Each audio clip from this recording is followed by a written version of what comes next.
We'll just let Lisa and good morning, everyone. I don't know if it caught me on that one. Welcome, and we'll get started with our session. And Elise, we'll just have you jump right in. Okay, great. Thank you, Lori. Hi, everyone. My name is Elise Edwards. I'm an associate board member with the Town Conservation Board here in Ithaca. And today I'll be talking about lessons learned from decades of environmental reviews, how the Town of Ithaca's Conservation Board plays an important role in the environmental reviews of projects that come to the Town Planning Board.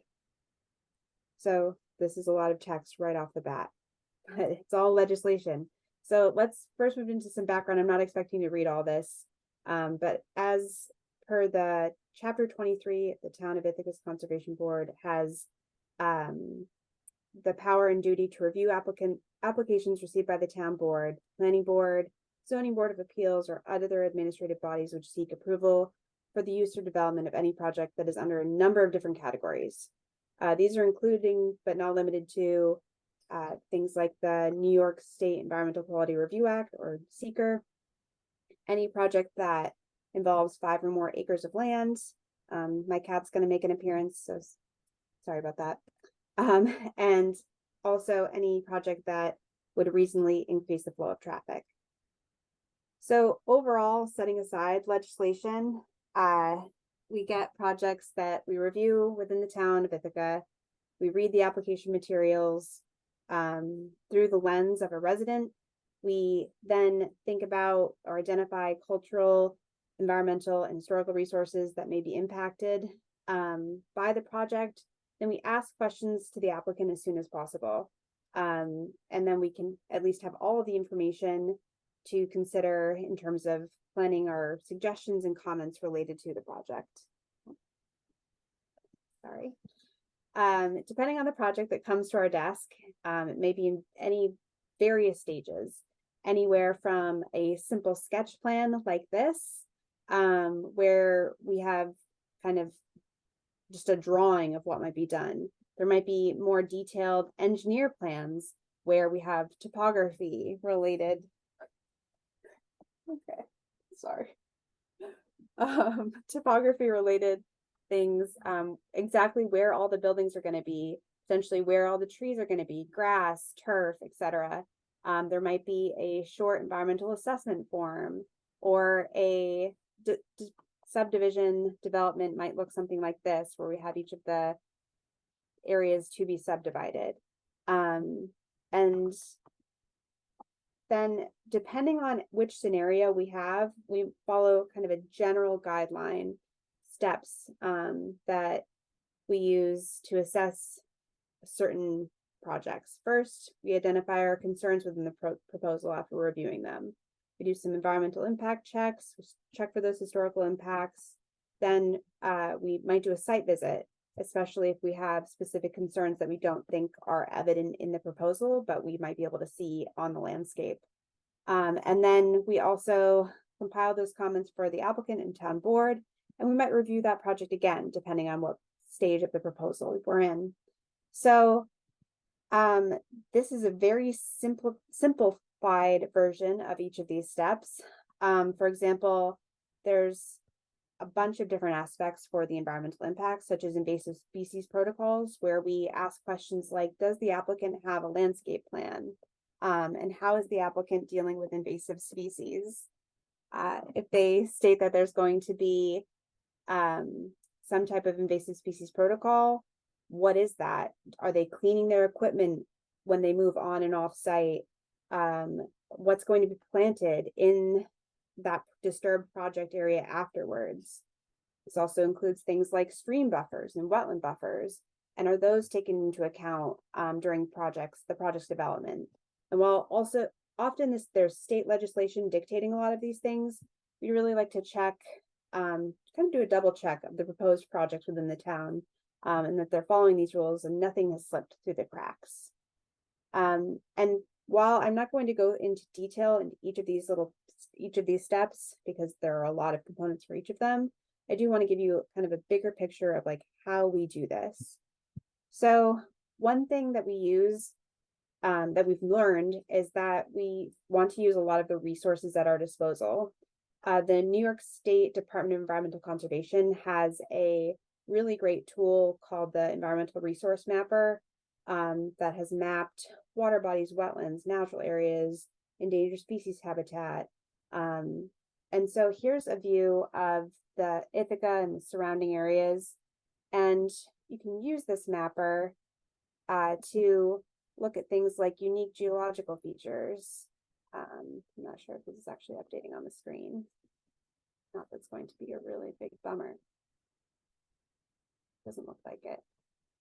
Well, ideally this would play. No. Okay, well, this did work at one point, where there'll be little layers within each of the maps, and all you have to do is toggle those on and off with these little check boxes here, where you can say, okay, show me all the unique geological features in this area. Show me the water bodies. Show me all of the endangered species locations. And you can see if that overlaps in the proposed project, again, as part of the due diligence and seeing what the project impacts.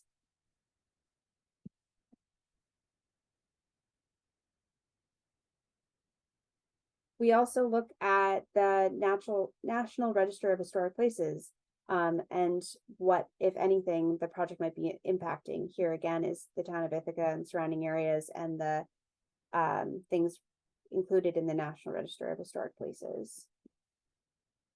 We also might conduct a site visit, depending on the project. We feel like it might be helpful in understanding the plans that we got from any project.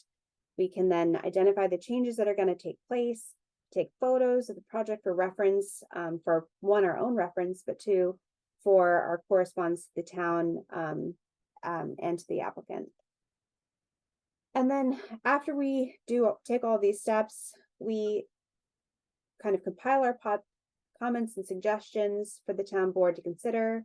We clearly outline any areas of confusion within the proposal. We provide suggestions oftentimes, such as I mentioned, invasive species protocols. If those are missing, we might provide them with a suggested protocol they could follow for preventing the spread of invasive species. Then we typically offer provide further clarification if that's needed, so that they can contact us if they have any questions. And while at this point we have many well-seasoned members of the Environmental Review Board, we still have areas of improvement. So a lot of these include our timing. We definitely struggle with certain review projects to review those in a timely and helpful manner. As part of our review in the legislation, we have 15 days, usually more, to complete the review, but we need to submit the written report to the referring board at least 5 working days before a project is reviewed. And this is sometimes limiting given that this is all volunteer work. And as volunteers, we have a lot going on, we're a little scattered, and this doesn't always happen. But I want to go into our conclusions now because I know I'm running out of time.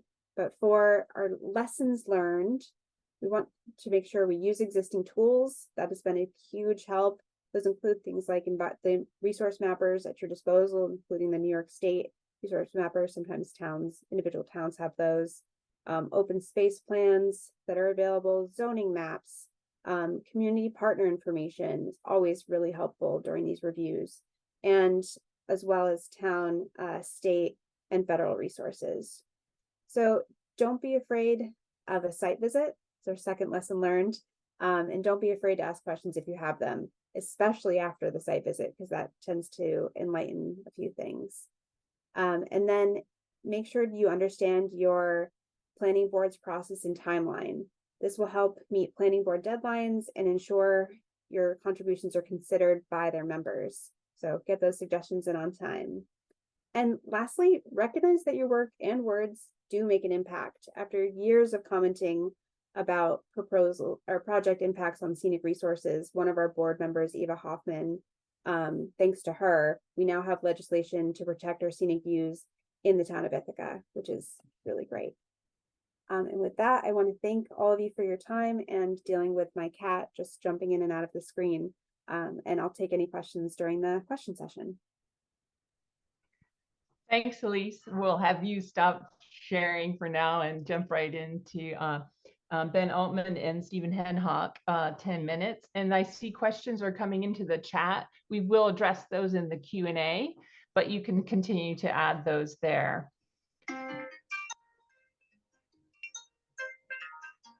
Okay. Sorry. Okay, go ahead. Somebody needs to mute. Yeah, sorry, Okay. Go ahead. That was my Okay. timer. Is my screen sharing showing okay? Yep, it sounds good. And you can see your presentation. Thank you. Okay, Go great. ahead. Okay, hello everyone, and thank you for your interest in this topic. I'm an artist and landowner in Danby, New York, and Stephen Henhock is a Gayakono faithkeeper, Gayakono first language speaker, and a linguist. We're planning to create a conservation easement for the land where I live, and part of that plan is to guarantee access for Gayakono people to the land. Here's some brief background. The Gayakono or Cayuga people are one of the 6 nations of the Haudenosaunee Confederacy. Their homelands are here in the Finger Lakes, but they are the most dispersed of the 6 nations, having no reservation on their homelands. For 250 years, they've been resilient in preserving their traditions and cultural knowledge in exile. But the Gayakono language is now critically endangered, with fewer than 10 first language speakers. 2 years ago, my wife and I bought 38 acres of forest and field next to our house to prevent logging and development. As an artist, my interests center around difficult histories and how they resonate in the present. And so my reflections on the fact that our title to this land originates in genocidal theft resulted in a new project, which I call I Own This Stolen Land. But I wanted the project to be more than a kind of sexy land acknowledgement. I wanted to involve actual Gayakono and Haudenosaunee people, to offer them opportunities to reconnect with their homelands and to practice their traditions and arts here.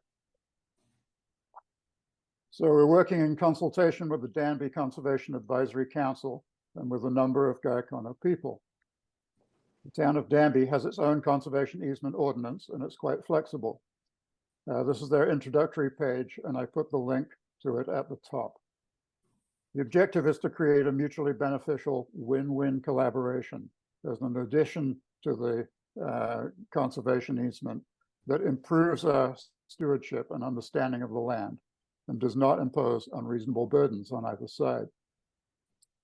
So we start by outlining our purposes, which are to provide access to the land for Gayakono people for traditional and cultural activities such as gathering of traditional medicinal plants and tree sap, planting of traditional crops, hunting, ceremony, arts activities, and simply time on the land.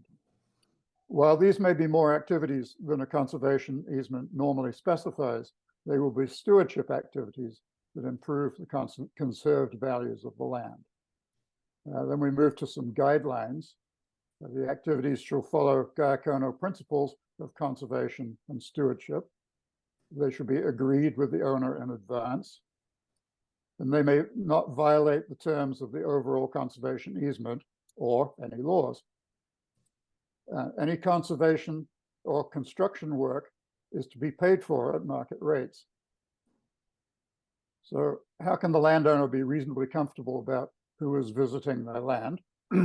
So the applicants need to be individuals. Gayakono applicants shall have a strong interest in conserving and activating Gayakono culture and traditions. We make provision for members of other Haudenosaunee nations while giving priority to Gayakono people. And we're setting up a mechanism for applicants to be screened if the owner so desires.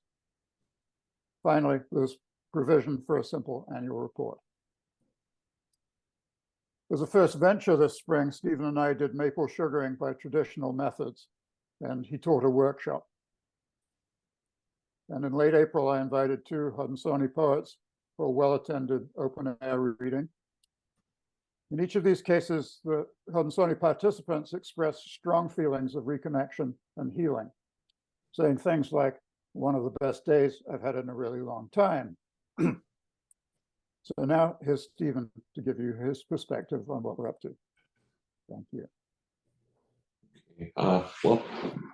First of all, I want to say thanks to the hosts for allowing us time to speak of this project that we partake in, and thank you to Ben as well for his work in this.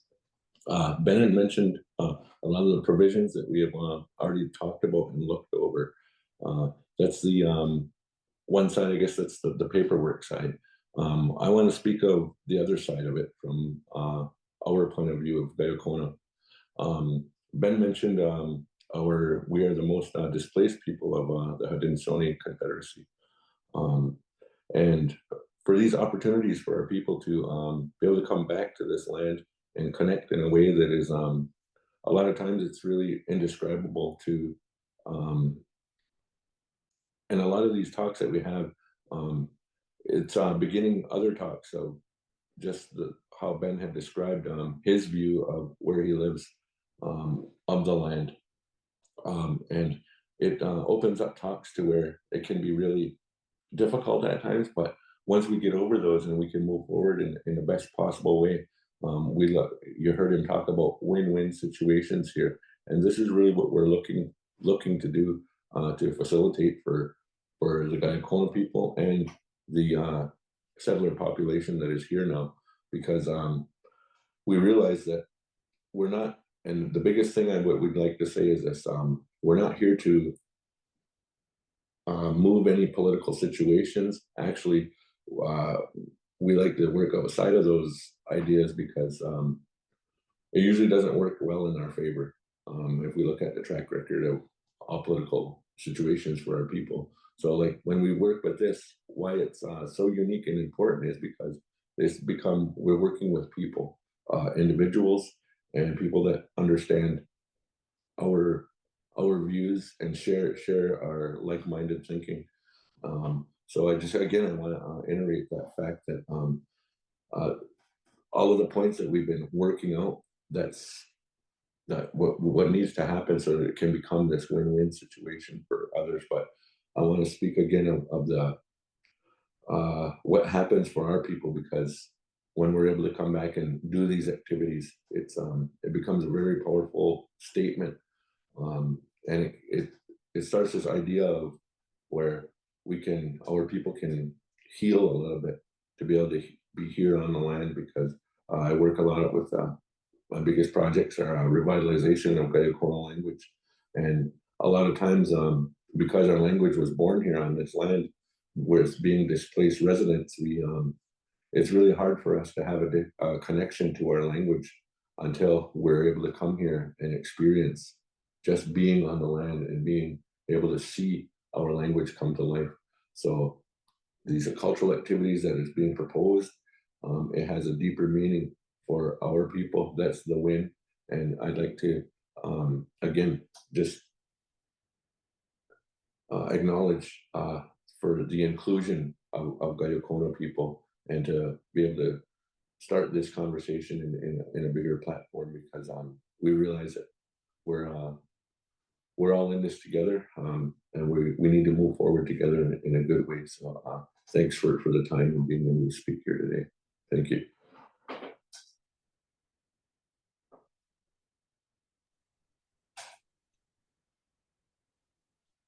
Thank you all for sharing. I appreciate the items that you did share. It was very interesting to hear from you all. We now have time for some Q&A.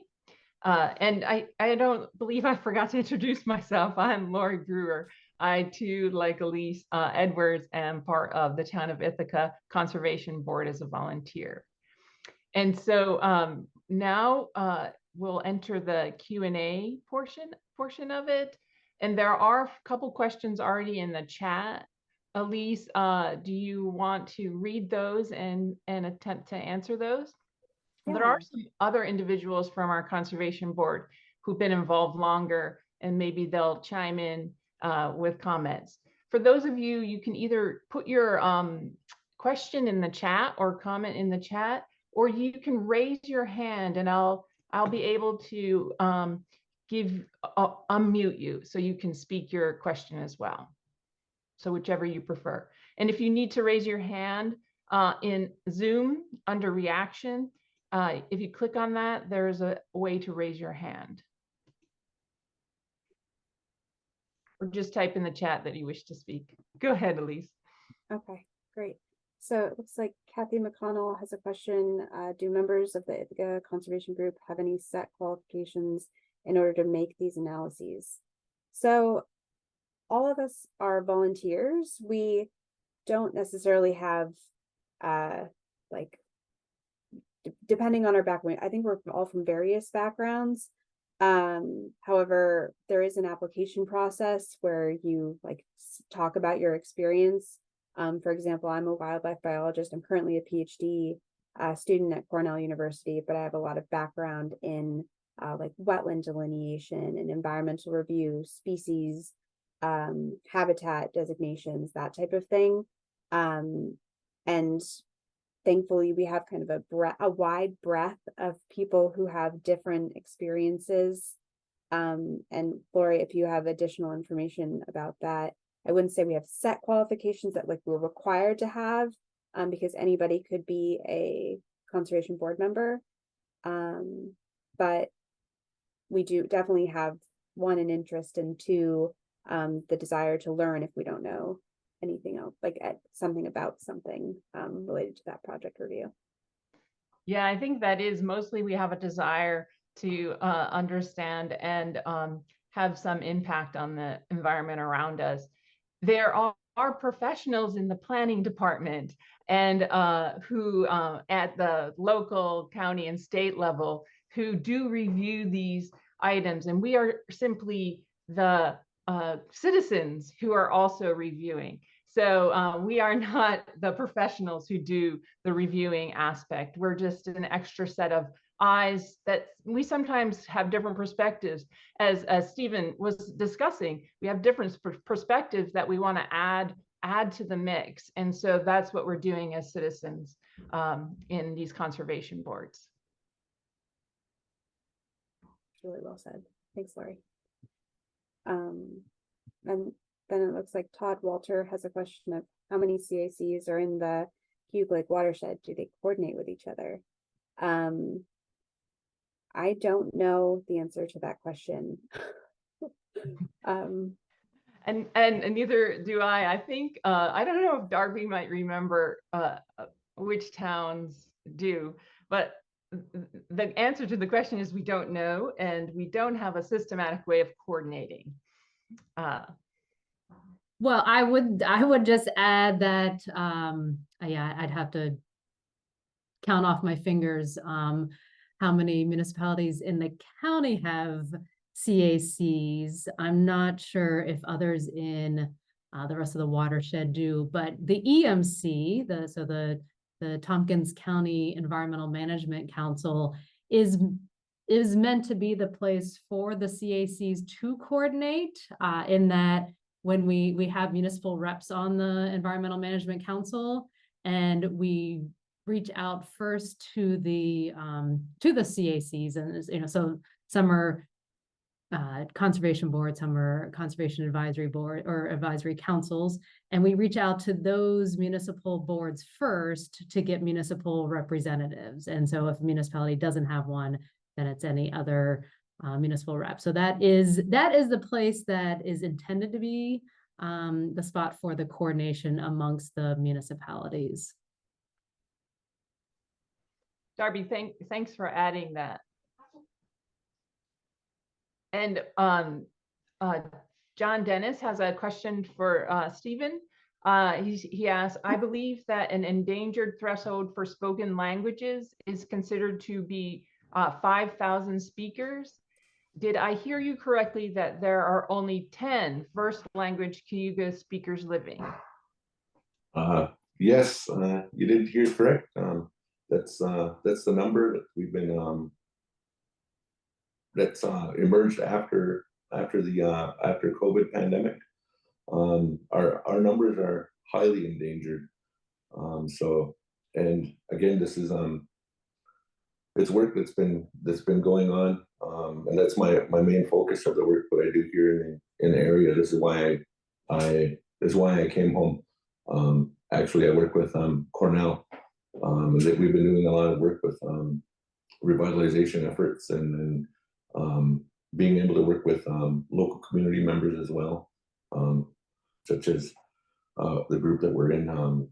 We try to amplify those efforts in any way that we can. But yeah, to answer that question, you did hear correctly, less than 10 first language speakers. And I should add, or we should add that Stephen is teaching the language to many Gaikono people throughout the diaspora, and is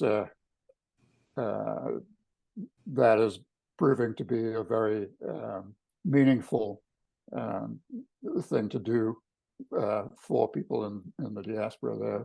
They are sort of coming home to their language and culture as a result.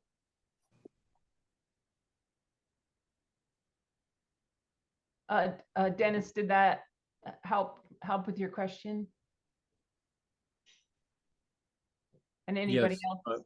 Yes, that's fine. But altogether, how many people do speak the language, including, you know, other people who speak English as a first language? Well, right now, I guess the last number that's been estimated is about, we'll say about 200, what we say second language speakers, to where they're not fully fluent, but they're on their way to it. So with optimism, we look forward to creating more. Well, I believe there is one language that was dead and revived. So you know, don't give up hope. It's possible to revive a language even when it's at a very critical threshold. Yes. Thank you for the words of encouragement. And, that's where we carry that. Carry on. Thanks. Thank you. Any other comments or questions for the presenters?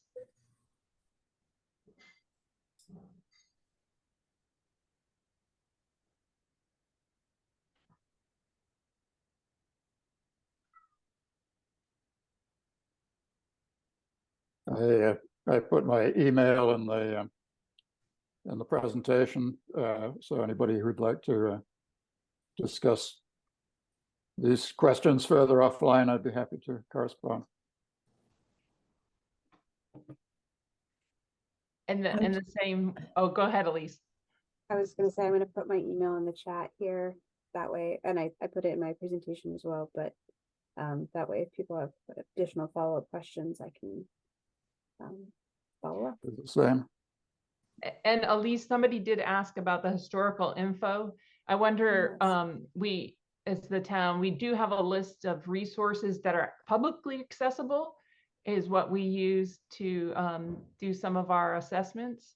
Do you remember, Elise, where you got that from? Yes, it's called the National Register of Historic Places. I'm going to actually link something here in the chat.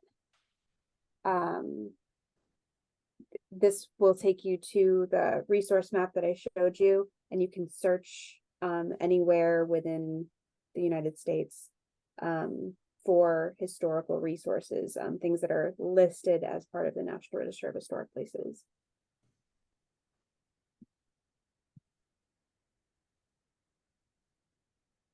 Thanks. There's another question.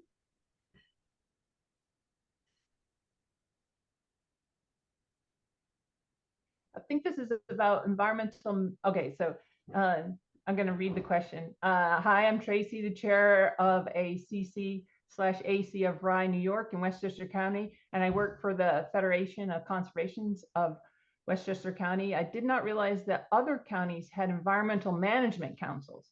Westchester had one, but they cut it out of their budget. The FCWC is getting the WCCACs and the Sustainability Committee together for cider and donuts informally on October 21st, Greenberg Nature Center. I think then we didn't know that environmental management councils weren't part of every county, and we should be thankful in Tompkins County then that we have budgeted for such a council. Do other counties want to share any additional things? Go ahead, Darby. I was just going to say a little bit of background is there used to be funding from the state to fund the EMCs. Money came from the state to the counties.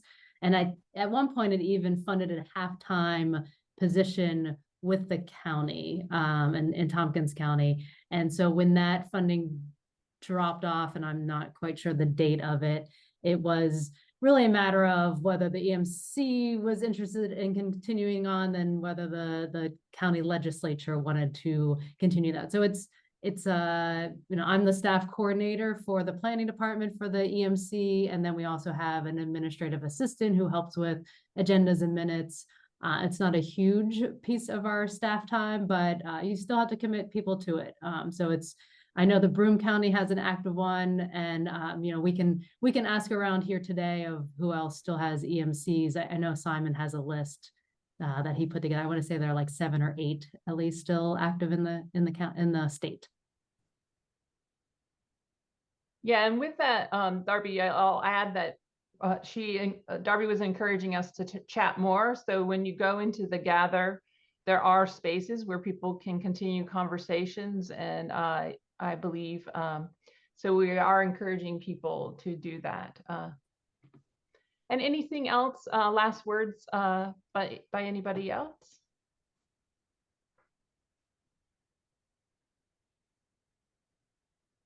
Well, thank you all for sharing, our presenters for sharing, and for the participants for joining us. And I hope